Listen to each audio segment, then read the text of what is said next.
Bharuch શહેરે digitalisation આગળ ડગલું ભર્યું છે। ડિજિટલાઇઝેશન આગળ વધવા યુવાનોનો એક સમૂહ આગળ આવ્યો છે। એન્જિનિયરિંગના વિદ્યાર્થીઓએ શહેરીજનોમાં ભરૂચ માય સિટી નામથી મોબાઈલ એપ્લિકેશન તૈયાર કરી છે।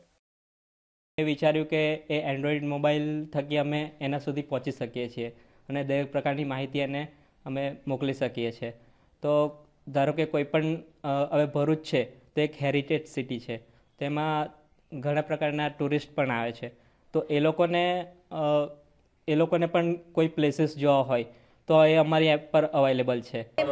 મેં અને મારા ફ્રેન્ડ્સ અને ખાસ મારા હસબન્ડ અમે બધાએ સાથે મળીને બનાવી છે। ભરૂચ માટે કંઈક નવું કરવા માટે અમે લોકો પહેલેથી જ ઈચ્છતા હતા, બટ મેરેજ પછી એમના સપોર્ટથી ઘણું સારી રીતના કરી શક્યા છીએ। આધુનિક યુગમાં મોબાઈલ ફોન હાથવગું સાધન બની ગયો છે, ત્યારે આ ગ્રુપે ભરૂચની માહિતી આંગળીના ટેરવે લોકો સુધી પહોંચી શકે તે માટે ખાસ પ્રયત્ન કર્યો છે। આ ગ્રુપે અગાઉ ભરૂચ માય સિટી નામની ફેસબુકનું પેજ અને ત્યારબાદ વેબસાઇટ પણ બનાવી છે। એકચ્યુઅલી હું સુરતમાં ડિપ્લોમા કરતો હતો, એ દરમિયાન એક મારા ફ્રેન્ડે ટિપ્પણી કરી કે ભરૂચ બહુ ગંદુ, નાનું અને જેને કોઈ ઓળખતું નથી એવું શહેર છે। તો આ શબ્દથી મને લાગી આવ્યું અને મેં આ વેબસાઇટ પહેલાં ફેસબુક પેજ બનાવવાનો વિચાર કર્યો અને ફેસબુક પેજ મેં બનાવ્યું ભરૂચ માય સિટી નામનું।